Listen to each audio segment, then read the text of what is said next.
প্রতিষ্ঠানের জন্মই 2014 সালের শেষের দিকে যমুনা ফিউচার পার্কে। আর দ্বিতীয় শাখা হিসেবে বসুন্ধরা সিটি মার্কেটে আমরা শুরু করি। এখন পর্যন্ত যমুনা বসুন্ধরা দুই জায়গাতে আছে। ফ্যাক্ট হচ্ছে 2014 সালে যখন আমি ব্যবসা শুরু করি প্রতিষ্ঠান হিসেবে, তখন বাংলাদেশে হাতে গোনা কিছু সংখ্যক মোবাইল ফোনের শপ ছিল যারা ফেসবুক পেজ মেনটেন করে, যাদের ব্যবসায়িক পেজ ছিল, যারা অ্যাডভার্টাইজ রান করতে পারে, যেটাকে আমরা বুস্টিং হিসেবে চিনি, এমন ছিল না বললেই চলে। আমি সেই প্রথম দিকে যেহেতু ব্যবসাটা শুরু করি, সেই সময় আমাদের ফেসবুক মার্কেটিংয়ের কারণে সারা বাংলাদেশের মানুষ অল্প অল্প করে খুব দ্রুত আমাদের সাথে পরিচয় হয়ে যায়, আমাদের কাস্টমার হিসেবে বন্ডিং হয়। নতুন ফোন বিক্রির আগেও আমার একটা প্রোফাইল ছিল, তা হচ্ছে বসুন্ধরা সিটি মার্কেটের সকল সেকেন্ড হ্যান্ড মোবাইল ফোন আমি একা হ্যান্ডেল করতাম, আমিই কিনতাম, আমি বিক্রি করতাম। মার্কেটে যারা বিক্রি করতে আসতো তাদের কাছ থেকে বা এক্সচেঞ্জ করার ক্ষেত্রে, আর বিক্রি করতাম এটা হচ্ছে clickbd.com এবং গ্রামীণ ফোনের এক ই-কমার্স ছিল sellbazaar.com। এই দুইটার মাধ্যমে আমি সেল করতাম। এগুলো বর্তমান জেনারেশন অনেক মানুষ চেনে না। তো সেই সময় আমার যেহেতু সেকেন্ড হ্যান্ড ফোনের ব্যবসা ছিল, আমি আস্তে আস্তে নতুন ফোনে আসি, এক ধাক্কায় আসি না। সেকেন্ড হ্যান্ড ফোন আমার ভালোই বিক্রি হতো, ফেসবুকে অ্যাডভার্টাইজ দেওয়া যেত, তারপরে হচ্ছে আপনার সেলবাজার, ক্লিকবিডি এই দুইটাতে অ্যাডভার্ট দেওয়া যেত। সেলবাজার বন্ধ হওয়ার পর এখানে.com যখন এলো, তারপরে victor.com নামে তারা প্রথম যাত্রা শুরু করলো বিদেশি একটা কোম্পানির হাত ধরে। সেখানে অ্যাড দেওয়া যেত, সেখান থেকে কাস্টমার ফোনে যোগাযোগ করে বসুন্ধরা সিটি মার্কেটে আসতো আমার থেকে কিন্তু আমি যখন ব্যবসা শুরু করি, আমার ব্যবসা শুরুর নতুন ফোন হিসেবে যদি কোনো কিছু ভালো বিক্রি হয়, সেটা হচ্ছে আসুসের জেনফোন সিরিজের জেনফোন 5, জেনফোন 6 এই টাইপ কোনো কিছু। যেহেতু বাংলাদেশে রিভিউ ইন্ডাস্ট্রিতে সবচেয়ে প্রথমেই যাত্রা শুরু করে অ্যান্ড্রয়েড টোটো কোম্পানি, আর তাদের সাথে যেহেতু আমাদের কোলাবোরেশন ছিল, তখন প্রত্যেকটা ভিডিওতে যখন ভিডিওর ইন্ট্রোডাকশনে আমাদের প্রতিষ্ঠানের নাম নেওয়া হতো।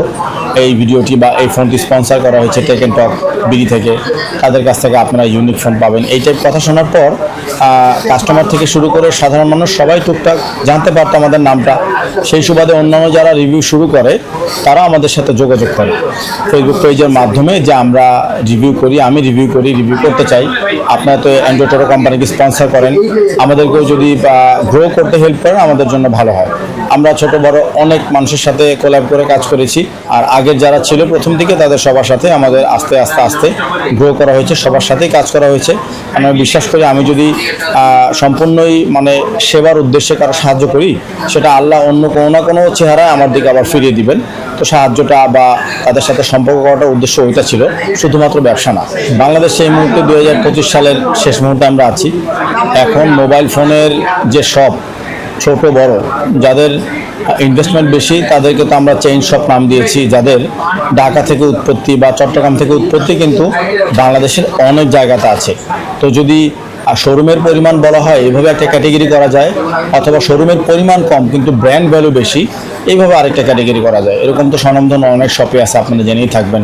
আমি কমন ফোন বিক্রি করি না, আমার কাছে কাস্টমাররা পায় শুধু আনকমন ফোন। এবং একটা ফোন আপনি সারা বাংলাদেশে হঠাৎ করে খুঁজে দেখলেন কোথাও নাই, এসে দেখবেন কাকতালীয়ভাবে ওই ফোনটা আমার কাছে আছে।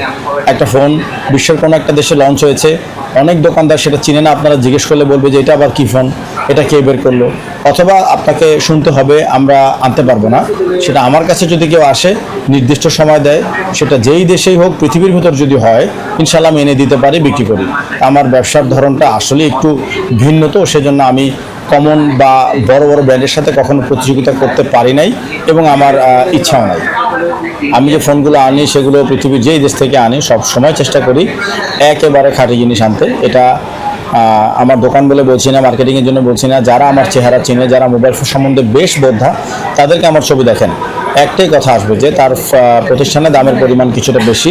কিন্তু এখন পর্যন্ত বাংলাদেশের মানচিত্রে কোনো ব্যক্তি হাতে কলমে প্রমাণ নিয়ে আসতে পারে নাই যে আমার প্রতিষ্ঠান থেকে কাউকে পুরাতন ফোন নতুন বলে দেওয়া হয়েছে।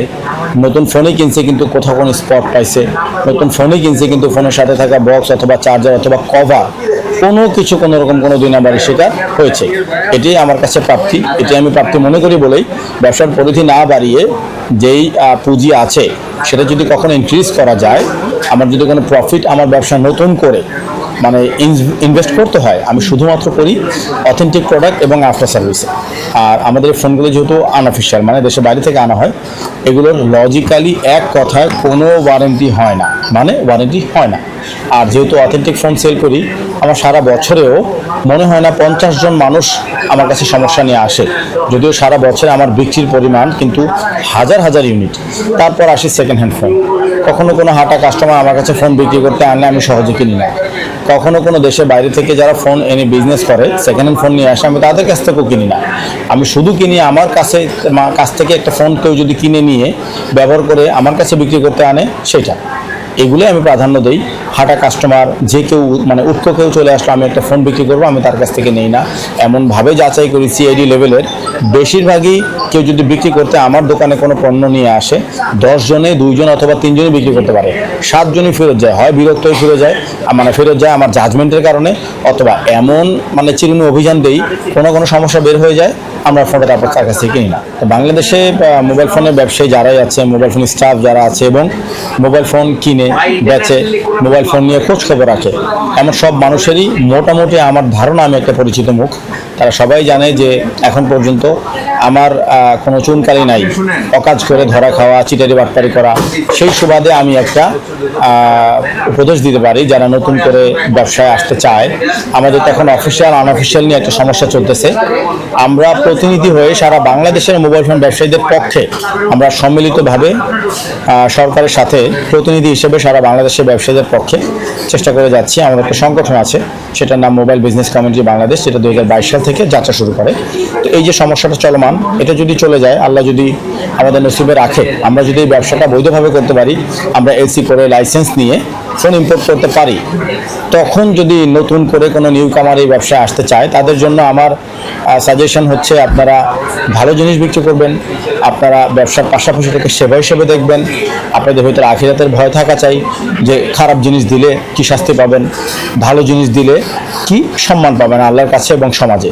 এগুলো যদি মেনটেন করে চলতে পারেন, কোনো নোংরা প্রতিযোগিতা না করেন, এবং হচ্ছে একজন ব্যবসায়ী অন্য ব্যবসায়ীর পেছন থেকে কোনো গীবত না করেন, হয়তো বা আপনারাও ভালোভাবে এগিয়ে যেতে পারবেন। ব্যবসা খুব কঠিন কিছু না, ব্যবসায় আল্লাহ পাক মুসলমানদের জন্য সহজ করেছেন চাকরির তুলনায়। সেই ক্ষেত্রে যদি সততা রাখেন, আবার একটু বিচক্ষণ হতে হবে, এবং পাশাপাশি যে ব্যবসা করবেন সেই ব্যবসা আপনাকে দক্ষ হতে হবে।